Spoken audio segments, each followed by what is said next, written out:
ಇನ್ನೊಂದು ಹಂತದಲ್ಲಿ ನಾನು ಹೇಳಿದ್ನಲ್ಲ, ವ್ಯವಸ್ಥೆಯ ದೃಷ್ಟಿಯಿಂದ ವ್ಯವಸಾಯ ಆಗಬೇಕಲ್ಲ. ಒಂದು ಚಿಂತನೆಯಲ್ಲಿ ಆದಾಗ ದೈವಭಕ್ತಿ, ವೃತದೀಕ್ಷೆ, ಮತ ಸಿದ್ಧಾಂತಗಳಲ್ಲಿ ಬೆಳವಣಿಗೆ ಆದರೆ ಹೋದರೆ, ವ್ಯವಸ್ಥೆಯಲ್ಲಿ ವ್ಯವಸಾಯ ಆದಾಗ ಭೂಮಿ ಆರಾಧನೆ ಶುರುವಾಯಿತು. ವ್ಯವಸ್ಥೆ ಆಗ ಅಗ್ರಿಕಲ್ಚರ್ ಫಸ್ಟ್, ಭೂಮಿ ಆರಾಧನೆ, ಕೃಷಿ ಬೇಕು, ಉಳುಮೆ ಬೇಕು, ಪೈರು ಬೆಳೆಸೋದು, ಈ ವ್ಯವಸ್ಥೆ. ಆಗ ಬೇರೆ ವ್ಯವಸ್ಥೆ, ಇಂಡಸ್ಟ್ರಿಯಲ್ ವ್ಯವಸ್ಥೆ ಇರಲಿಲ್ಲ. ಆವಾಗ ವ್ಯವಸ್ಥೆ ಇದ್ದದ್ದು ಆಹಾರ ಉತ್ಪಾದನೆ ಮಾಡುವಂಥದ್ದು ಕೃಷಿಯಿಂದ. ಒಂದು ಚಿಂತನೆಯಲ್ಲಿ ವ್ಯವಸಾಯ ಆಗ್ತಾ ಹೋದರೆ ಇನ್ನೊಂದು ವ್ಯವಸ್ಥೆಯಲ್ಲಿ ವ್ಯವಸಾಯ ಆಗ್ತಾ ಹೋಯಿತು. ಎರಡನೇದನ್ನು ಮೊದಲು ತಗೊಳ್ಳೋಣ, ಈಸಿ ಆಗತ್ತೆ. ವ್ಯವಸ್ಥೆಯಲ್ಲಿ ಬದಲಾವಣೆ ಆಗ್ತಾ ಹೋದಾಗ ಮೊಟ್ಟ ಮೊದಲನೇ ವ್ಯವಸಾಯ ಯಾವುದು? ನಮ್ಮದು ಕೃಷಿ, ಭೂ ವ್ಯವಸಾಯ. ಅದನ್ನು ಅಗ್ರಿಕಲ್ಚರ್ ಅಂತ ಕರೆದ್ವಿ. ನೋಡಿ, ಅಗ್ರಿಕಲ್ಚರ್, ಕಲ್ಚರ್ ಅನ್ನೋ ಪದ ಹೇಗೆ ಉಳ್ಕೊಂಡು ಬಂತು ಅಂತ. ಅಗ್ರಿಕಲ್ಚರ್, ಭೂ ವ್ಯವಸಾಯ. ಒಂದು ಮಾತು ಬರ್ತದೆ, ನಾನು ಹೋದ ಸಲ ಹೇಳಿದ್ದ ನೆನಪಿಲ್ಲ ನನಗೆ. ಸೀತೆ ಅನ್ನುವಂಥ ಪದ ತುಂಬ ಪ್ರೀತಿಯಾದಂಥ ಪದ. ಅದು ಸೀತೆ ಅಂತ ಹೆಸರು ಯಾಕೆ ಬಂತು ಅಂತ ಯಾರೋ ಒಬ್ಬರು ಪಂಡಿತರನ್ನು ಕೇಳಿದಾಗ ತುಂಬ ಚೆನ್ನಾಗಿ ಉತ್ತರ ಕೊಟ್ಟರು. ನನಗೆ ಗೊತ್ತಿರಲಿಲ್ಲ ಅದು. ಸೀತೆ ಅನ್ನುವಂಥ ಪದ ಹೇಗೆ ಬಂತು ಅಂದರೆ, ಸೀತೆಗೆ ಅರ್ಥ, ಸಂಸ್ಕೃತದಲ್ಲಿ ಅರ್ಥ ಏನು ಗೊತ್ತೇ? ನಮ್ಮ ನೇಗಲಿನ ತುದಿಗೆ ಹಾಕ್ತಾರಲ್ಲ, ಕಬ್ಬಿಣದ ಅಣಸಿದೆಯಲ್ಲ, ಚೂಪಾದ ಮೊನೆ ಇದೆಯಲ್ಲ, ಅದಕ್ಕೆ ಸೀತೆ ಅಂತ ಸಂಸ್ಕೃತದಲ್ಲಿ ಅರ್ಥ ಅಂತೆ. ನೇಗಿಲ ತುದಿಗೆ ಕಬ್ಬಿಣದ ಅಣಸು ಹಾಕ್ತೀವಲ್ಲ, ಮೂರು ಮೂಲೆದು, ಅದು ನೆಲ ಕಿತ್ಕೊಂಡು ಹೋಗೋ ಹಾಗೆ, ಅದು ಅಣಸಿಗೆ ಸೀತೆ ಅಂತ ಸಂಸ್ಕೃತದಲ್ಲಿ ಅರ್ಥ. ನೋಡಿ, ಅತ್ಯಂತ ಪುರಾತನವಾದಂತಹ ನಮ್ಮ ಸಂಸ್ಕೃತಿ, ಕಲ್ಚರ್ ಅನ್ನೋದಾದರೆ ಅಗ್ರಿಕಲ್ಚರ್, ಮೊದಲನೇ ಅಗ್ರಿಕಲ್ಚರ್. ಅಗ್ರಿಕಲ್ಚರ್ಲಿ ಮೊಟ್ಟ ಮೊದಲನೇ ಕೆಲಸ ಮಾಡೋದೇನು ಹೇಳಿ? ಭೂಮಿ ಉಳೋದು. ಅಂದರೆ ಈ ಅಗ್ರಿಕಲ್ಚರ್ಲಿ ಮೊಟ್ಟ ಮೊದಲನೇ ಭೂಮಿಯನ್ನು ಮುಟ್ಟುವಂಥ ವಸ್ತು ಯಾವುದು? ಅದು ಸೀತೆ, ನೇಗಿಲಿನ ತುದಿ. ಅದಕ್ಕೆ ಹೇಳ್ತಾರೆ ಸೀತೆ ನಮ್ಮ ಸಂಸ್ಕೃತಿಯ ಸ್ತೋತ್ರ ಬಿಂದು, ಸಂಸ್ಕೃತಿಯ ಪ್ರಾಥಮಿಕ ಬಿಂದು, ನಮ್ಮ ಸಂಸ್ಕೃತಿಯ ಉಗಮ ಕೇಂದ್ರ ಅದು. ಅದಕ್ಕೆ ಸೀತೆಗೆ ಯಾಕಷ್ಟು ಮುಖ್ಯ ಅಂತಂದರೆ, ಸೀತೆ ಪದಕ್ಕೆ ನಮ್ಮ ಸಂಸ್ಕೃತಿಯ ಉಗಮ ಅಲ್ಲಿಂದ ಆಯಿತು ಅಂತ. ಅದಕ್ಕೆ ನೇಗಿಲಿನ ತುದಿಗಿರುವಂಥ ಕಬ್ಬಿಣದ ಅಣಸಿದೆಯಲ್ಲ, ಅದು ಸೀತೆ ಅಂತ. ಅಗ್ರಿಕಲ್ಚರ್ ಮೊಟ್ಟ ಮೊದಲನೇ ಕಲ್ಚರ್ ಅದು. ಒಂದು ಸಲ ಅಗ್ರಿಕಲ್ಚರ್ ಅಂತ ಆಯಿತೋ, ಅದ್ರ ಹಿಂದೆ ಸಾಕಷ್ಟು ಕಲ್ಚರ್ಗಳು ಬರೋಕ್ಕೆ ಶುರು ಆಯಿತು. ಅಗ್ರಿಕಲ್ಚರ್ ಹೋದ್ಮೇಲೆ ಸೆರಿಕಲ್ಚರ್ ಹಿಂದೆ ಉಳ್ಕೊಂತ. ರೇಷ್ಮೆ ಹುಳು ಸಾಕಾಣಿಕೆ ಇದೆಯಲ್ಲ, ರೇಷ್ಮೆ ಹುಳು ವ್ಯವಸಾಯ ಇದೆಯಲ್ಲ, ಅದು ಸೆರಿಕಲ್ಚರ್ ಆಯಿತು. ಆರ್ಬೋರಿಕಲ್ಚರ್ ಬಂತು, ಗಿಡ ಮರ ಬೆಳೆಸುವಂಥದ್ದು, ಕಾಡಲ್ಲಿ ಗಿಡ ಮರ ಬೆಳೆಸುವಂಥದ್ದು ಆರ್ಬೋರಿಕಲ್ಚರ್ ಬಂತು. ಮೀನು ಬೆಳೆಸೋದಿದೆಯಲ್ಲ, ಪಿಸಿಕಲ್ಚರ್ ಶುರು ಆಯಿತು, ಮೀನು ಬೆಳೆಸಬೇಕು ಅಂತ. ಹಾರ್ಟಿಕಲ್ಚರ್, ತೋಟ ಬೆಳೆಸೋದು. ಇದೆಲ್ಲ ಒಂದು ಹಂತ. ವ್ಯವಸ್ಥೆಗಳಲ್ಲಿ ಹೇಗೆ ಬದಲಾವಣೆ ಆಗ್ತಾ ಬಂತು. ಕಲ್ಚರ್ ಪದ ಬಿಡಲಿಲ್ಲ ಅದು. ವ್ಯವಸಾಯ ಬೇರೆ ಬೇರೆ ದಿಕ್ಕಿಗೆ ಹೋದಾಗ ಮೀನು ಬೆಳೆಸೋದಾಗಲಿ, ಗಿಡ ಮರ ಬೆಳೆಸೋದಾಗಲಿ, ಅಥವಾ ರೇಷ್ಮೆ ಹುಳು ಬೆಳೆಸೋದಾಗಲಿ, ಒಂಥರ ಕಲ್ಚರ್ಗಳು ಅಂತೂ ಬಂತು. ಇನ್ನು ಮುಂದಕ್ಕೆ ಹೋದರೆ, ಇನ್ನು ವಿಜ್ಞಾನ ಮುಂದೆ ಹೋದಾಗ ಯಾವುದೇ ಒಂದು ಗಾಯ ಆಗಿದೆ ಅಂತ ಇಟ್ಕೊಳ್ಳೋಣ, ಅದು ವ್ರಣ ಆಯಿತು ಅಂತ ಇಟ್ಕೊಳ್ಳೋಣ. ಆ ವ್ರಣದ ಏನು ಮಾಡ್ತಾರೆ ಅಂದರೆ ಕಲ್ಚರ್ ಟೆಸ್ಟ್ ಮಾಡಿಸಿ ಅಂತಾರೆ. ನೋಡಿ, ಆ ವ್ರಣದ ಕೀಬಂದಿದೆಯಲ್ಲ, ಕೀಬನ್ನು ತೊಗೊಂಡು ಹೋಗಿ ಆ ಸೂಕ್ಷ್ಮವಾದಂಥ ವಿಷಾಣುಗಳು ಎಷ್ಟು ಮಟ್ಟಿಗಿದೆ ಪರೀಕ್ಷೆ ಮಾಡೋದಕ್ಕೊಂದು ಪರೀಕ್ಷೆ ಮಾಡ್ತಾರಲ್ಲ, ಅದಕ್ಕೊಂದು ಬ್ಯಾಕ್ಟೀರಿಯಾಲಜಿಕಲ್ ಕಲ್ಚರ್ ಅಂತ ಶುರುವಾಯಿತು. ಬ್ಯಾಕ್ಟೀರಿಯಲ್ ಕಲ್ಚರ್ ಅಂತ ಗಮನಿಸಿರಬೇಕು. ಸುಮಾರು ದಿವಸ ಜ್ವರ ಬಂದುಬಿಟ್ರೆ ಕಮ್ಮಿ ಆಗದೆ ಹೋದರೆ ಆ್ಯಂಟಿಬಯೋಟಿಕ್ ಕೊಡಬೇಕು ಅಂತಾರೆ. ಆ್ಯಂಟಿಬಯೋಟಿಕ್ ಕೊಡಬೇಕಾದ್ರೆ ಯಾವ ಮಟ್ಟದ ಕೊಡಬೇಕು, ಯಾವುದು ಕೊಡಬೇಕು? ಸಣ್ಣ ಆ್ಯಂಟಿಬಯೋಟಿಕ್ಕಿಂದ ಸ್ಟ್ರಾಂಗ್ ಆ್ಯಂಟಿಬಯೋಟಿಕ್ ಡೋಸ್ವರೆಗೂ ಇದೆ ನಮ್ಮಲ್ಲಿ. ಯಾವುದನ್ನು ಕೊಡಬೇಕು ಅಂದರೆ ಮೊದಲೊಂದು ಯೂರಿನ್ ಕಲ್ಚರ್ ಟೆಸ್ಟ್ ಮಾಡಿಸಿ ಅಂತಾರೆ. ನೋಡಿ, urine culture and sensitivity test ಮಾಡಿದಾಗ ಯಾವ ಮಟ್ಟಕ್ಕೆ ಅವರಿಗೆ ಇದು ರೋಗ ಹರಡ್ಕೊಂಡಿದೆ, ಅದಕ್ಕೆ ಸರಿಯಾದಂಥದ್ದು ಸಂವಾದಿಯಾದಂಥ ಆ್ಯಂಟಿಬಯೋಟಿಕ್ ಯಾವುದು ಅಂತ ಗುರುತಿಸಿಕೊಡ್ತಾರೆ. So we have come from agriculture to urine culture. ಎಲ್ಲ ಕಲ್ಚರ್ ಜ್ಞಾನ ವಿಸ್ತಾರ ಆದ ಹಾಗೆ ಕಲ್ಚರ್ದ ಅರ್ಥ ವ್ಯತ್ಯಾಸ ಆಗ್ತಾ ಹೋಯ್ತು. ಇದು ವ್ಯವಸ್ಥೆಯಲ್ಲಿ ಆದಂಥ ವ್ಯವಸಾಯ. ಇನ್ನೊಂದು ವಿಷಯ ಬರೋಣ. ಮುತ್ತು ಮಾಡ್ತಾರೆ, ನೈಸರ್ಗಿಕ ಸಿಗುವಂಥ ಮುತ್ತುಗಳು ಬೇರೆ ಸಮುದ್ರದಲ್ಲಿ. ಈಗ ಕೃತಕ ಮುತ್ತುಗಳು ಮಾಡ್ತೀವಲ್ಲ, ಕೃತಕ ಡೈಮಂಡ್ಗಳನ್ನು ಕೂಡ ಮಾಡ್ತೇವೆ ನಾವೀಗ. ಡೈಮಂಡ್ ವಜ್ರಗಳನ್ನು ಕೃತಕ ಅಮೆರಿಕನ್ ಡೈಮಂಡ್ಸ್ ಅಂತಾರೆ. ಯಾಕೋ ಗೊತ್ತಿಲ್ಲ ಪಾಪ ಅದಕ್ಕೆ. ಅಮೆರಿಕನ್ ಡೈಮಂಡ್ ಅಂದರೆ ಆರ್ಟಿಫಿಷಿಯಲ್ ಡೈಮಂಡ್ ಅಂತ. ಅದು ಇಕ್ವೇಷನ್ ಹಾಕಿದರೆ America is equal to artificial ಅಂತ ಆಗ್ಬಿಡುತ್ತೆ. ಅದು ಡೈಮಂಡ್ಸ್ ಮಾಡ್ತಾರಲ್ಲ, ಅದನ್ನು ಪಾಲಿಷ್ ಮಾಡಿ ನಿಜವಾಗ್ಲೂ ವಜ್ರದಂಗೆ ಕಾಣಿಸೋದು ಹೇಗೆ ಅಂತ, ಅದಕ್ಕೆ ಕಾಲ್ ಡೈಮಂಡ್ ಕಲ್ಚರ್ ಅಂತಾರೆ ಅದಕ್ಕೆ. ಈ ಮುತ್ತುಗಳಿಗೆ ವಿಶೇಷವಾದಂಥ ಮೈಣದ ಹೊಳಪು ಬರಬೇಕು ಅಂದರೆ, ಮಿಂಚು ಬರಬೇಕು ಅಂದರೆ, it is called as pearl culture. ನೀವು ಅಂಗಡಿಗೆ ಹೋಗಿ ಕೇಳಿ, ಹೈದರಾಬಾದಿಗೆ ಹೋಗಿ ಕೇಳಿದರೆ ಕಲ್ಚರ್ಡ್ ಪರ್ಲ್ಸ್ ಇವು ಅಂತಾರೆ ಅವರು. ಕಲ್ಚರ್ಡ್ ಪರ್ಲ್ಸ್ ಕೂಡ ಕಲ್ಚರ್ ಬೇಕಾಯ್ತು. ಕಲ್ಚರ್ಡ್ ಪರ್ಲ್ಸ್ ಅಂದರೆ ಆ ತಾವು ಕೃತಕವಾಗಿ ಮಾಡಿದಂಥ ಮುತ್ತಿದೆಯಲ್ಲ ಅದಕ್ಕೊಂದು ವಿಶೇಷವಾದಂಥ ಹೊಳಪು ಬರಬೇಕು ಅಂದರೆ ನೋಡಿ ಎಷ್ಟು ಚೆನ್ನಾಗಿದೆ ಅರ್ಥ. ಅದು ಜೀವನಕ್ಕೆ ಹೇಗೆ ಅನ್ವಯಿಸುತ್ತೆ ಮುಂದೆ ಅದು. ಆ ಮುತ್ತಿಗೆ ಹೊಳಪು ಬರಬೇಕಾದ್ರೆ ಆ ಕಾಜಿನ ಚೂರು ಇದೆಯಲ್ಲ ಅದು ಮಿಂಚಿನಂಗೆ ಅಥವಾ ಒಂದು ವಜ್ರದ ಹಾಗೆ ಹೊಳಿಬೇಕು ಅಂತಂದರೆ ಹೊಳಪು ವಿಶೇಷವಾದ ಹೊಳಪು ಬರಬೇಕಾದ್ರೆ ಅದು ಕಲ್ಚರ್ ಮಾಡಬೇಕು ಅಂತ. ಅಂದರೆ ನಿನ್ನೆ ದಿನ ಸಂಸ್ಕೃತಿ ಅಂದರೇನು ಆ ಪದದ ಬಗ್ಗೆ ಸ್ವಲ್ಪ ಚಿಂತೆ ಮಾಡಿ ಅರ್ಥದ ಬಗ್ಗೆ ಸ್ವಲ್ಪ ಗಮನ ಹರಿಸಿದ್ವಿ. ಎಷ್ಟೊಂದು ಅರ್ಥವನ್ನು DVG ಕೊಡೋಕೆ ಪ್ರಯತ್ನ ಮಾಡಿದರು ನಮಗೆ ಅಂತ. ಸಂಸ್ಕೃತಿ ಅಂದರೇನು ಅಂತ ಶುರು ಮಾಡಿ ಆ ಸಂಸ್ಕೃತಿ ಮ್ಯಾಥ್ಯೂ ಅರ್ನಾಲ್ಡ್ ಏನು ಹೇಳಿದ ಅಂತ ವಿಚಾರ ಮಾಡಿ ಅದ ನಂತರ ಸಂಸ್ಕೃತಿ ಅರ್ಥ ಎಷ್ಟು ವ್ಯಾಪಕವಾದದ್ದು, ನಂತರ ಸಂಸ್ಕೃತದ ಪದ ಪರ್ಯಾಯವಾದಂಥ ಇಂಗ್ಲೀಷ್ ಪದ ಕಲ್ಚರ್, ಅದರ ಮೂಲ ಪದ ಕಲ್ಟ್ ಅಥವಾ ಕಲ್ಟಸ್ ಅಂತ ಹೇಗೆ ಬಂತು, ಅದು ವರ್ಷ ಕಳೆದಂಗೆ ಅದಕ್ಕೆ ಎರಡು ಅರ್ಥ ಹೇಗೆ ಬರ್ತಾ ಹೋಯಿತು, ಎರಡು ಹಂತದಲ್ಲಿ ವಿಸ್ತಾರ ಆಗ್ತಾ ಹೋಯಿತು. ಒಂದು ಚಿಂತನೆಯ ಹಂತದಲ್ಲಿ, ಇನ್ನೊಂದು ವ್ಯವಸ್ಥೆ ಹಂತದಲ್ಲಿ ಅಂತ. ವ್ಯವಸ್ಥೆ ಹಂತದಲ್ಲಿ ಬೆಳೆದದ್ದು ನಮ್ಮ ಅಗ್ರಿಕಲ್ಚರ್, ಸೆರಿಕಲ್ಚರ್, ಫಿಸಿಕಲ್ಚರ್, ಆರ್ಬೋರಿಕಲ್ಚರ್ ಇದೆಲ್ಲ ಹೇಳ್ತಾ ಹೇಗೆ ಬೆಳ್ಕೊಂಡು ಬಂತು ವ್ಯವಸ್ಥೆ ಅಂತ ಒಂದು ಕಡೆ. ಆದರೆ ಇನ್ನೊಂದು ಚಿಂತನೆಯಲ್ಲಿ ಹೇಗೆ ವ್ಯವಸ್ಥೆಯಲ್ಲಿ ಬದಲಾವಣೆ ಆಗ್ತಾ ಹೋಯಿತು, ಆ ವ್ಯವಸಾಯ ಆದದ್ದು ಅಂತರಂಗ ಸಂಸ್ಕಾರದ ಕಡೆಗೆ ಹೇಗೆ ತಿರುಗ್ತು ಅಂತ ಹೇಳಿ, ಯಾವುದೇ ಒಂದು ವಿಶೇಷವಿದ್ದರೆ ಮಾತ್ರ ಸಂಸ್ಕೃತಿ ಅಂತ ಹೇಳೋಕ್ಕಾಗೋದಿಲ್ಲ. ಒಬ್ಬ ಮಹಾನ್ ಕವಿ ಆಗಿರಬಹುದು, ಒಳ್ಳೆಯ ಚಿತ್ರಕಾರ ಆಗಿರಬಹುದು, ಒಳ್ಳೆಯ ಆಟಗಾರ ಆಗಿರಬಹುದು, ಅಂದು ಮಾತ್ರ ಸುಸಂಸ್ಕೃತ ಅಂತ ಹೇಳೋಕ್ಕಾಗೋದಿಲ್ಲ. ಕೊನೆಗೆ ಹೇಳಿದ್ದು ಸಂಸ್ಕೃತಿ ಮತ್ತು ಪ್ರಕೃತಿ ಇರುವಂಥ ವ್ಯತ್ಯಾಸ ಏನು ಅಂತ. ಯಾವುದು ನಮ್ಮ ಪ್ರಕೃತಿ ದತ್ತವಾಗಿ ಬಂದಿದೆಯೋ ಅದು ಪರಿಷ್ಕಾರವಾದರೆ ಸಂಸ್ಕೃತಿ ಆಗ್ತದೆ ಅಂತ DVG ಹೇಳಿದಂಥ ಮಾತನ್ನು ನೋಡಿದ್ದೀವಿ. ಕಾಡು ಹೇಗೆ ಪ್ರಕೃತಿ ಇರ್ತದೋ, ತೋಟ ಆದರೆ ಸಂಸ್ಕೃತಿ ಆಗ್ತದೆ, ಭತ್ತ ಬರೋಕ್ಕೆ ಶುರು ಆಯಿತು. ಸಂಸ್ಕೃತಿಗೆ ಹೊರಗಿನ ವ್ಯವಸಾಯ ಒಂದಾಯಿತು, ಅದು ಬಿಟ್ಟುಬಿಡೋಣ. ಇನ್ನೊಂದು ವ್ಯವಸಾಯ ಆಗಬೇಕಲ್ಲ, ಮನಸ್ಸಿನ ವ್ಯವಸಾಯ. ಆಗ ಮನುಷ್ಯ ಅನ್ಕೊಳ್ಳೋಕೆ ಶುರು ಮಾಡಿದ್ದು, ಕೆಲವರಾದ್ರೂ ಅನ್ನೋಕೆ ಶುರು ಮಾಡಿದರು, ನಾನು ಸಂಸ್ಕೃತಿ ನಿಜವಾಗಿ ಮುಟ್ಟಬೇಕಾದ್ರೆ ಮನಸ್ಸಿನಲ್ಲಿ ಮೇಲ್ಮೆಯನ್ನು ಮುಟ್ಟಬೇಕು, ಅಂತರಂಗದ ಸಂಸ್ಕಾರ ಆಗಬೇಕು ಅಂದ್ಕೊಳ್ಳೋಕೆ ಶುರು ಮಾಡಿದರು. 1869 ಇಸ್ವಿಯಲ್ಲಿ, ಅದು ಗಾಂಧೀಜಿ ಹುಟ್ಟಿದ ವರ್ಷ, 1869 ಇಸ್ವಿಯಲ್ಲಿ ಒಬ್ಬ ಖ್ಯಾತ ಆಂಗ್ಲ ವಿದ್ವತ್ ಕವಿ ಮ್ಯಾಥ್ಯೂ ಅರ್ನಾಲ್ಡ್ ಅನ್ನುವಂಥ ವ್ಯಕ್ತಿ ಒಂದು ಪ್ರಬಂಧ ಬರೆದ. ಅದರ ಹೆಸರು ಕಲ್ಚರ್ ಆ್ಯಂಡ್ ಎನಾರ್ಕಿ ಅಂತ. ಕಲ್ಚರ್ ಆ್ಯಂಡ್ ಎನಾರ್ಕಿ ಅನ್ನುವಂಥ ಮಹಾಪ್ರಬಂಧ ಬರೆದ. ಅಂದರೆ ಸಂಸ್ಕೃತಿ ಮತ್ತು ಅನಾಯಕತ್ವ ಅಂತ ಅದ್ರ ಬಗ್ಗೆ ಪ್ರಬಂಧ ಬರೆದ. ಆ ಪ್ರಬಂಧದಲ್ಲಿ ಕಲ್ಚರ್ ಬಗ್ಗೆ ಬಹಳ ಚಿಂತನೆ ಮಾಡ್ತಾನೆ, ಸಂಸ್ಕೃತಿ ಅಂದ್ರೆ ಬಹಳ ಚಿಂತನೆ ಮಾಡ್ತಾ ಹೋಗ್ತಾನೆ. ಅವನ ಕಡೆ ದುಃಖ ಪಡ್ತಾನೆ, ನಾನು ಇಂಗ್ಲೆಂಡ್ನಲ್ಲಿದ್ದವನು, ನಾನು ಸಾಕಷ್ಟು ಜನರನ್ನು ಕಂಡೆ, ಮಧ್ಯವರ್ಗದ ಜನರಲ್ಲಿ ಮಾತ್ರ ಸಂಸ್ಕೃತಿಯನ್ನು ಸ್ವಲ್ಪ ಹೆಚ್ಚಾಗಿ ಕಾಣಬಂತೆ ವಿನಃ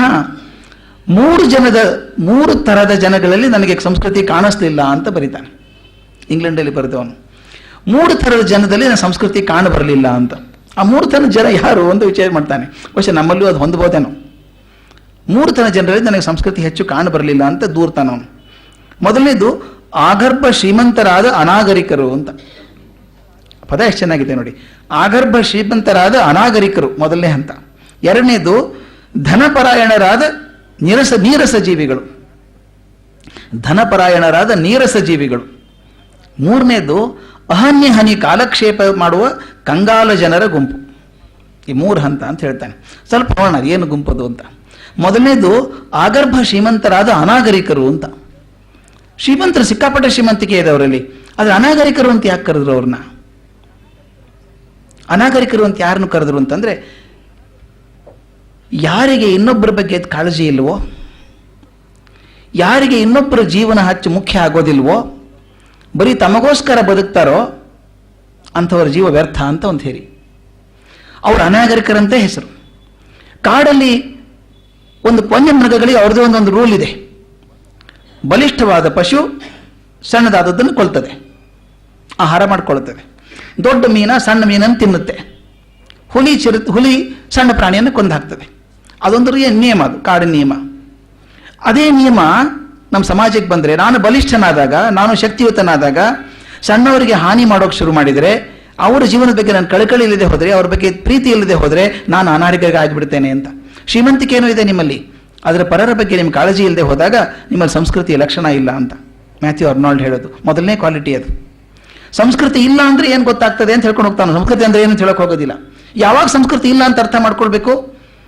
ಇನ್ನೊಬ್ಬರ ಬಗ್ಗೆ ನನಗೆ ಕಾಳಜಿ ಇಲ್ಲವೋ, ಮತ್ತೊಬ್ಬರ ಜೀವನದ ಬಗ್ಗೆ ನನಗೆ ಬೆಲೆ ಇಲ್ಲವೋ, ಅರ್ಥ ಇಲ್ಲವೋ, ಆಗ ನನ್ನ ಜೀವನ ಅನಾಗರಿಕವಾಯಿತು ಅಂತ ಒಂದು ಥೇರಿ. ಸಂಸ್ಕೃತಿ ಇಲ್ಲ ಇವನಿಗೆ ಅಂತ. ಸುಸಂಸ್ಕೃತಿಯನ್ನು ಏನಿರ್ಬೇಕು ಹಾಗಾದ್ರೆ? ಮತ್ತೊಬ್ಬರ ಜೀವನದ ಬಗ್ಗೆ ಅತ್ಯಂತ ಕಾಳಜಿ ಇರಬೇಕು, ನನ್ನಷ್ಟೇ ಕಾಳಜಿ ಅವ್ರ ಬಗ್ಗೆನೂ ಇರಬೇಕು ಅಂತ. ಇದಿರಲಿಲ್ಲ ಅವರಿಗೆ, ಶ್ರೀಮಂತರಿಗೆ. ಎರಡನೇದು ಧನಪರಾಯಣರಾದಂಥ ನೀರಸ ಜೀವಿಗಳು ಅಂತ. ಎಷ್ಟು ಚೆನ್ನಾಗಿ ಪದ ಉಪಯೋಗಿಸಿದ್ದಾರೆ ಅವರು. ನೀರಸ ಜೀವಿಗಳವರು, ಅವ್ರಿಗೆ ಏನೂ ಆಸಕ್ತಿ ಇಲ್ಲ ಜೀವನದಲ್ಲಿ, ಒಂದೇ ಒಂದು ಆಸಕ್ತಿ ಇರೋದು ಅವರಿಗೆ, ಧನಪರಾಯಣತೆ. ಹೇಗಾದ್ರೂ ಮಾಡಿ ದುಡ್ಡು ಗಳಿಸ್ಬೇಕು, somehow at any cost. When you want to earn money at any cost, it is normally at the cost of values. ಇಲ್ಲಿ ಒಂದು ಸಲ ಮೌಲ್ಯವನ್ನು ಮೀರಿ ಧನ ಗಳಿಸೋಕೆ ಶುರು ಮಾಡಿಬಿಟ್ರೆ ಅವ್ರು ನೀರಸ ಜೀವಿಗಳೇ, ಮತ್ತೊಬ್ಬರ ಬಗ್ಗೆ ಚಿಂತೆ ಇಲ್ಲ ಅವರಿಗೆ. ಆದ್ದರಿಂದ ಅವರಲ್ಲಿ ಸಂಸ್ಕೃತಿ ಕಾಣಿಸ್ಲಿಲ್ಲ ಅಂತ. ಮೂರನೇ ಥರ ಜನ ಇದ್ದಾರೆ, ಸಂಸ್ಕೃತಿ ಅಂತ ಇದೆ ಅಂತ ಗೊತ್ತಿಲ್ಲ ಪಾಪ ಅವರಿಗೆ. ಅವ್ರ ಕೆಲಸ ಕಂಗಾಲಾಗಿ ಹೋಗಿದ್ದಾರೆ, ಊಟ ಸಿಕ್ಕಿಲ್ಲ ಅವರಿಗೆ. ಅನ್ಎಂಪ್ಲಾಯ್ಮೆಂಟ್ ಬಹಳ ತುಂಬ ಜಾಸ್ತಿ ಇಂಗ್ಲೆಂಡಲ್ಲಿ ಅವಾಗ. ಊಟ ಸಿಕ್ಕಿಲ್ಲ, ಅವ್ರಿಗೆ ಎಲ್ಲಿ ಸಂಸ್ಕೃತಿ ಚಿಂತೆ ಅವರಿಗೆ? ಅವ್ರ ಕಾಲಕ್ಷೇಪ ಬದುಕಿದ್ರೆ ಸಾಕು, ಜೀವನ ಮುಗಿಸಿದ್ರೆ ಸಾಕು. ಅಹನ್ಯ ಹಾನಿ ಕಾಲಕ್ಷೇಪ ಮಾಡುವಂಥ ನಿರ್ದುಷ್ಟ ಗುರಿ ಇಲ್ಲದಂಥ ಒಂದು ಗುಂಪಿದೆಯಲ್ಲ, ಕಂಗಾಲ ಜನರ ಗುಂಪು. ಈ ಮೂರು ಜನದಲ್ಲಿ ಕಾಣಿಸ್ತಿಲ್ಲ. ಯಾರೆಲ್ಲ ಕಾಣಿಸ್ತಾ ಹಾಗಾದ್ರೆ ನಿನಗೆ? ಈ ಮಧ್ಯಮ ವರ್ಗದ ಜನ ಇದ್ದಾರಲ್ಲ, ಅವರಿಗೆ ಸಂಸ್ಕೃತಿ ಬಗ್ಗೆ ಪ್ರೀತಿ ಇದೆ, ಇನ್ನೊಬ್ಬರ ಬಗ್ಗೆ ಸ್ವಲ್ಪ ಕಾಳಜಿ ಇದೆ, ಅಲ್ಲಿ ಸ್ವಲ್ಪ ಸಂಸ್ಕೃತಿ ಸಿಗ್ತೇವೆ ವಿನಃ ಈ ಮೂರು ಹಂತದಲ್ಲಿ ಸಿಗಲಿಲ್ಲ ನನಗೆ ಅಂತ. ಇಲ್ಲೊಂದು ಸೆಂಟೆನ್ಸ್ ಇದೆ, ಅದನ್ನು DVG ಹೇಳಿದ್ದನ್ನು ಮಾತ್ರ ಹೇಳ್ಬೋದು ನಾನು, ಅದು ಏನಾದರೂ ಬದಲಾಯಿಸೋಕೆ ಸಾಧ್ಯ ಆಗೋದಿಲ್ಲ ನಮಗೆ. ಹಾಗಾದ್ರೆ ಇಷ್ಟೆಲ್ಲ ಸಂಸ್ಕೃತಿ ಏನು ಹೌದು ಅಂತ ಹೇಳ್ಕೊಂಬಂದಲ್ಲ, ಸಂಸ್ಕೃತಿ ವ್ಯಾಖ್ಯೆ ಏನಾದರೂ ಹುಡುಕ್ತಾರ DVG ಅಂತಂದಾಗ ಈ ಮಾತು ಸಿಕ್ತು ನನಗೆ. ಎಷ್ಟು ಅದ್ಭುತವಾದ ಪದಪುಂಜ ಅಂದರೆ ಅದು, ಸಂಸ್ಕೃತಿ ಎಂಬುದು ಶಾಲೆಗೆ ಹೋಗಿ ಕಲಿತರೆ ಬರುವ ಗುಣವಿಶೇಷವಲ್ಲ. ಇದು, ಆ ಪದ ನೋಡಿ ಎಷ್ಟು ಚೆನ್ನಾಗಿದೆ, ಇದು ಸಾಹಿತ್ಯ ಪರಾಮರ್ಶೆಯ ಮತ್ತು ಲೋಕಾನುಭವ ವಿವೇಕದ ದಾಂಪತ್ಯದಿಂದ ಜನಿಸುವ ಒಂದಾನೊಂದು ಸಕಲ ಸಮಾಧಾನಕರವಾದ ಶೀಲ ಸೌಭಾಗ್ಯ. ಎಷ್ಟು ಅದ್ಭುತ ಮಾತದು. ಒಂದು ಅಕ್ಷರ ತೆಗೆಯೋಕ್ಕಾಗಲ್ಲ ಅದರೊಳಗೆ. ಸಾಹಿತ್ಯ ಪರಾಮರ್ಶೆಯ ಮತ್ತು ಲೋಕಾನುಭವ ವಿವೇಕದ ದಾಂಪತ್ಯದಿಂದ ಜನಿಸುವ ಒಂದಾನೊಂದು ಸಕಲ ಸಮಾಧಾನಕರವಾದ ಶೀಲ ಸೌಭಾಗ್ಯ. ಅದು ಜೀವನದ ನಾನಾ ವಿಷಯಗಳ, ನಾನಾ ಧ್ಯೇಯಗಳ, ನಾನಾ ತತ್ವಗಳ, ನಾನಾ ಧರ್ಮಗಳ ಮೌಲ್ಯ ತಾರತಮ್ಯ ಜ್ಞಾನದಿಂದಾದ ಸಮನ್ವಯ ಸ್ವಾರಸ್ಯ. ನೋಡಿ, ಎಷ್ಟೊಂದು ಧರ್ಮ ತತ್ವ ಜ್ಞಾನ ಇದೆಯೋ ಅದೆಲ್ಲವನ್ನ ಸಾಮರಸ್ಯದಿಂದಾಗಿ ಮೌಲ್ಯ ನಿರ್ಮಾಣ ಮಾಡ್ಕೋಬೇಕು. ಮೊದಲು ಮೌಲ್ಯ ನಿರ್ಣಯ ಮಾಡಿ ಸಾಮರಸ್ಯದಿಂದ ಆದಂತಹದ್ದು ಏನು ಸ್ವಾರಸ್ಯ ಬರ್ತದಲ್ಲ, ಅದು ಸಂಸ್ಕೃತಿ ಅಂತ. ಅದೇ ವಿನಯ, ಅದೇ ನಯ, ಅದೇ ಮರ್ಯಾದೆ. ಅಷ್ಟು ಕ್ಲಿಷ್ಟವಾದ ಸೆನ್ಸ್ ಹೇಳ್ಬಿಟ್ಟು ಕೊನೆಗೆ ಸಿಂಪಲ್ ಆಗಿ ಹೇಳ್ತಾರೆ, ಅದೇ ನಯ, ಅದೇ ವಿನಯ, ಅದೇ ಮರ್ಯಾದೆ. ಅವರು ಈಗ ಮುಂದೆ ಹೇಳ್ತಾ ಎಷ್ಟು ಚೆನ್ನಾಗಿ ಹೇಳ್ತಾರೆ ಅಂದರೆ, ಸಂಸ್ಕೃತಿ ಅಂದ್ರೆ ಏನು ಅಂತ ಹೇಳಕ್ ಹೋಗೋದಿಲ್ಲ, ಯಾವುದು ಸಂಸ್ಕೃತಿ ಅಲ್ಲ ಹೇಳ್ತಾ ಹೋಗ್ತಾರೆ. ಕೊನೆಗೆ ಸಂಸ್ಕೃತಿ ಯಾವುದು ಅಂತ ಹೇಳ್ತಾರೆ. ಸಂಸ್ಕೃತಿ ಅಂದರೆ ಕೇವಲ ಪಾಂಡಿತ್ಯವಲ್ಲ. ಪಾಂಡಿತ್ಯ ಇದ್ದರೆ ಸಂಸ್ಕೃತಿ ಬಂತು ಅಂತ ಅರ್ಥ ಇಲ್ಲ. ಒಬ್ಬ ವ್ಯಕ್ತಿ 10 ಭಾಷೆ ಕಲ್ತಿರ್ಬೋದು, 20 ಭಾಷೆ ಕಲಿಬೋದು, ಅದ್ರಲ್ಲಿ ಪಾಂಡಿತ್ಯ ಬರ್ಬೋದು ಅವನಿಗೆ ಚೆನ್ನಾಗಿ. 1000 ಪುಸ್ತಕ ಓದಿರಬಹುದು ಆತ. ಅವ್ರು ಹೇಳ್ತಾರೆ, ನಿಘಂಟು ಮತ್ತು ಎನ್ಸೈಕ್ಲೋಪೀಡಿಯಾ ಕೂಡ ಬಾಯ್ಪಾಠ ಮಾಡಿರ್ಬೋದು. ಏನು ಕೇಳಿದ ತಕ್ಷಣ ಹೇಳ್ತಾನೋ, ಅಷ್ಟು ಪ್ರಬುದ್ಧ ಆಗಿದ್ದಾನೆ. ಅತ್ಯಂತ ಚುರುಕಾದ ವಾಗ್ಮಿ ಆಗಿರಬಹುದು ಆತ, ಚೆನ್ನಾಗಿ ಮಾತಾಡಬಹುದು.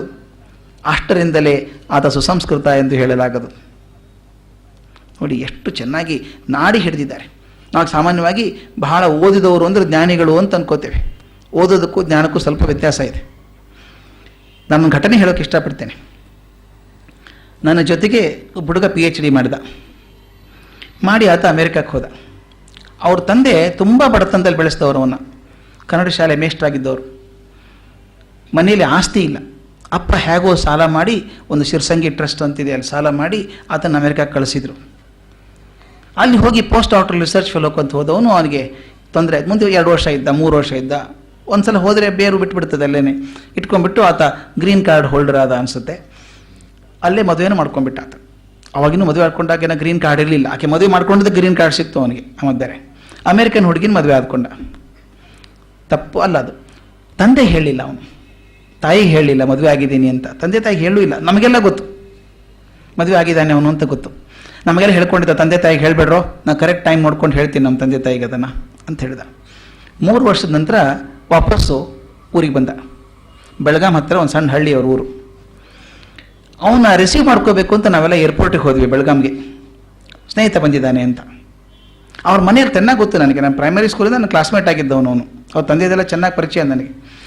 ಬೆಳಗಾಂ ಏರ್ಪೋರ್ಟಿಗೆ ಹೋದರೆ ಒಂದೇ ಫ್ಲೈಟ್ ಬರೋದು ಅವಾಗ ಬಾಂಬೆದಿಂದ. ಏರ್ಪೋರ್ಟ್ ಲೌಂಜಲ್ಲಿ ನಾನು ಒಳಗೆ ಹೋಗ್ತಿರ್ಬೇಕಾದ್ರೆ ಅವ್ರ ತಂದೆ ಕೂತಿದ್ರು. ಕಲ್ಪಿಸ್ಕೋಬೋದು, ಪಾಪ ಹಳೆ ಶಾಲೆ ಮೇಷ್ಟ್ರು, ಭಾಳ ಹಣ್ಣಾಗಿ ಹೋಗಿದ್ದಾರೆ, ಬಡತನದಲ್ಲಿ ಹಣ್ಣಾಗಿ ಹೋಗಿದ್ದಾರೆ. ಕೊಳಕ ದೋತ್ರ, ಕರಿ ಕೋಟು ಟೋಪಿ ಹಾಕ್ಕೊಂಡು ಅಲ್ಲಿ ಕೂತಿದ್ದಾರೆ. ಪಾಪ ದಾಡಿ ಮಾಡ್ಕೊಂಡಿಲ್ಲ, ಕುರ್ಚಿಲ್ ಗಡ್ಡ ಕೂತಿದ್ದಾರೆ. ನಾನು ಹೋಗಿ ಏನು ಹೇಗಿದ್ದೀರಿ, ಮಗ ಬರ್ತಾನಲ್ಲ, ಖುಷಿ ಆಯ್ತಲ್ಲ ಅಂತೆಲ್ಲ ಮಾತಾಡಿದೆ. ಕೂತ್ಕೊಪ್ಪ, ಒಂದು 10 ನಿಮಿಷ ಮಾತಾಡಿದರು. ಆನಂತರ ಫ್ಲೈಟ್ ಬರುತ್ತೆ ಅಂತ ಗೊತ್ತಾದ ತಕ್ಷಣ ನಾವೆಲ್ಲ ಒಂದು 5-6 ಜನ ಮುಂದೆ ಹೋದ್ವಿ. ಕೆಲವು ಸ್ನೇಹಿತರೆಲ್ಲ ಹಾರ ಗೀರ ತಂದಿದ್ರು ಅವನಿಗೆ. ಅವನು ಬಂದ, ಹಾರ ಹಾಕಿದ್ವಿ. ಹಾರ ಹಾಕಿ ನೋಡ್ತೀವಿ, ಅವರ ತಂದೆ ಕಾಣಿಸ್ತಾನೆ ಇಲ್ಲ ಅಲ್ಲಿ. ಅವ್ರ ತಂದೆ ಮಗನಿಗೆ ಮಾತಾಡಿಸ್ತಾ ಇಲ್ಲ. ಅವರು ತಂದೆ ಇಲ್ಲ ಅಲ್ಲಿ ಲಾಬಿಯಲ್ಲಿ. ನಾನು ಹೇಳಿದ್ದೀನಿ, ತಂದೆ ಬಂದಿದ್ರಲ್ಲೋ? ಹೌದಾ, ನನ್ಗೆ ಗೊತ್ತಾಗಲಿಲ್ಲ ಅಂದ ಅವನು. ಇಲ್ಲ ಬಂದಿದ್ರಪ್ಪ, ನಾನು ನೋಡಿದ್ದೀನಿ, ಮಾತಾಡಿದ್ದೀನಿ, ಎಲ್ಲಿ ಹೋದ್ರೆ ಗೊತ್ತಾಗಲಿಲ್ಲ, ಹುಡುಕಾಡಿದ್ವಿ, ಕಾಣಿಸ್ತಿಲ್ಲ ಅವರು. ಆಯ್ತು ಬಿಡು, ಮನೆಗೆ ಬರ್ತಾರೆ ಬಿಡು ಅಂತಂದಾತ. ನಾವು ಟ್ಯಾಕ್ಸಿ ಮಾಡಿಕೊಂಡು ಅವನು ಊರಿಗೆ ಹೋದ್ವಿ, ಹಳ್ಳಿಗೆ. ಹಳ್ಳಿಗೆ ಹೋಗಿ ಸುಮಾರು 2-2.5 ಗಂಟೆ ಆದ ನಂತರ ತಂದೆ ಮನೆಗೆ ಬಂದರು. ಬಸ್ಸಿಗೆ ಬಂದಿದ್ದಾರೆ, ಸುಸ್ತಾಗಿ ಬಂದಿದ್ದಾರೆ ಪಾಪ ಬಸ್ಸಲ್ಲಿ. ನಾನು ಕೇಳಿದೆ, ಏನು ಅಂಕಲ್ ಎಲ್ಲಿದ್ರಿ ನೀವು, ತುಂಬ ಹುಡುಕಾಡಿದೆ ನಿಮ್ಮನ್ನು. ಅಲ್ಲ, ಮಗ ಬರೋದಕ್ಕಿಂತ ಮೊದಲು ತಯಾರಾಗಿ ಕೂತವ್ರು ನೀವು, ಮಗ ಬಂದಾಗ ಹೋಗ್ಬಿಟ್ರಿ ಎಲ್ಲನೂ, ಮಾತಾಡ್ತಿಲ್ಲ ಮಗನ ಅಂತ ಹೇಳಿದೆ. ಅವ್ರು ಹೇಳಿದ ಉತ್ತರ ಇದೆಯಲ್ಲ, ಎಷ್ಟು ಅದ್ಭುತವಾದ ಉತ್ತರ ಅಂದರೆ, ಅವ್ರು ಹೇಳಿದರು, ಇಲ್ಲಪ್ಪ ನಾನು ನೋಡಿದೆ ಮಗನ್ನ, ತುಂಬ ಸಂತೋಷಪಟ್ಟೆ, ಚೆನ್ನಾಗಿದ್ದಾನೆ ಹುಡುಗ ಈಗ. ಅವನು ನಾನು ನೋಡಿದೆ ಕಣೋ. ಆದರೆ ಎಲ್ಲ ಹೊಸ ಹುಡುಗರು ನೋಡಿ ನೀವೆಲ್ಲ ಸುತ್ತಲ ಇದ್ದೀರಲ್ಲ, ಅವನಿಗೆ ಮುಜುಗರ ಆಗತ್ತಲ್ವ ನನ್ನ ಹತ್ರ ಬರೋದಕ್ಕೆ. ಪಾಪ ಅವನಿಗೆ ಯಾಕೆ ಮುಜುಗರ ಮಾಡಬೇಕು, ನಾನು ಬಸ್ಸಿಗೆ ಬಂದುಬಿಟ್ಟೆ, ಮನೆಗೆ ಬರ್ತಾನಲ್ಲ ಹೇಗೋ ಮಾತಾಡೋಣ ಅಂತ. ನೋಡಿ, ಸಂಸ್ಕೃತಿಗೂ ಶಾಲೆ ಕಲ್ತದ್ದಕ್ಕೂ ಅರ್ಥನೇ ಇಲ್ಲ, ಒಂದೊಂದಕ್ಕೂ ಸಮನ್ವಯ ಇಲ್ಲ. ಇವನು 2 PhD ಮಾಡಿದವನು.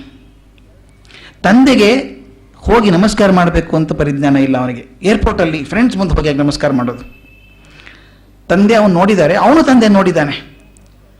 ತಂದೆ ಎಷ್ಟು ಸೂಕ್ಷ್ಮತೆರು ಅಂದರೆ ಅರ್ಥ ಮಾಡ್ಕೊಂಡ್ಬಿಟ್ಟಿದ್ದಾರೆ, ಮಗನಿಗೆ ಮುಜುಗರ ಆಗ್ತದೆ ನಾನು ಹೋಗಿ ಮಾತಾಡ್ಸಿದ್ರೆ. ಈಗ ಅದಕ್ಕೊಂದು ಇಂಗ್ಲೀಷಲ್ಲಿ ಒಂದು ಮಾತು ಉಂಟು ಸ್ನೇಹಿತರೆ, ಈ ಅಡೋಲೆಸೆಂಟ್ ಏಜ್ ಅಂತಿದೆಯಲ್ಲ, ಅಡೋಲೆಸೆಂಟ್ ಏಜ್, ಅದು ಟೀನೇಜ್, ಹದಿಹರೆಯ ಅಂತೀವಲ್ಲ, ಹದಿಹರೆಯ ಎಲ್ಲಿವರೆಗೆ ಇರ್ತದೆ ಅಂತ ಒಬ್ಬ ಮಾರ್ಕ್ ಟ್ವೇನ್ ಅನ್ನೋನು ಭಾಳ ಚೆನ್ನಾಗಿ ಹೇಳ್ತಾನೆ. Adolescence is A age when one is shy of introducing his old-fashioned parents to his friends ಅಂತ. Some of us remain adolescent throughout our life.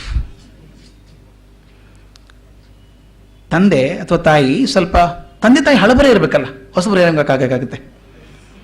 ಬಂದಾಗ ನೀವು ಹೊರಗೆ ಕೊಡ್ಬೇಡ, ಒಳಗೆ ಹೋಗು ನೀನು. ಯಾಕೆ? ಹಳಬರು ಅವರು, ಅವರೊಂಥರ ನಮ್ಮ ಸಂಸ್ಕೃತಿಗೆ ಹೊಂದ್ಕೊಳ್ಳೋದಿಲ್ಲ ಅನಿಸ್ಬಿಡುತ್ತೆ. ಆದರೆ ಡಬಲ್ PhD ಮಾಡಿದಂಥ ಮನುಷ್ಯ ಈತ, ತಂದೆಗೆ ನಮಸ್ಕಾರ ಮಾಡೋಕೆ ಸ್ವಲ್ಪ ಮುಜುಗರ ಪಟ್ಟಂಥ ಮನುಷ್ಯ. ತಂದೆ ಎಷ್ಟು ಸೂಕ್ಷ್ಮದಿರೋರು, ಮಗನಿಗೆ ಎಲ್ಲಿ ಮುಜುಗರ ಆಗ್ಬಿಡುತ್ತೋ, ಪಾಪ ಅವ್ನಿಗೆ ಯಾಕೆ ಮುಜುಗರ ಮಾಡಬೇಕು, ಮನೆಗೆ ಬರ್ತಾನೆ ಅಂತ ಮನೆಗೆ ಬಸ್ಸಲ್ಲಿ ಬಂದ್ರಲ್ಲ.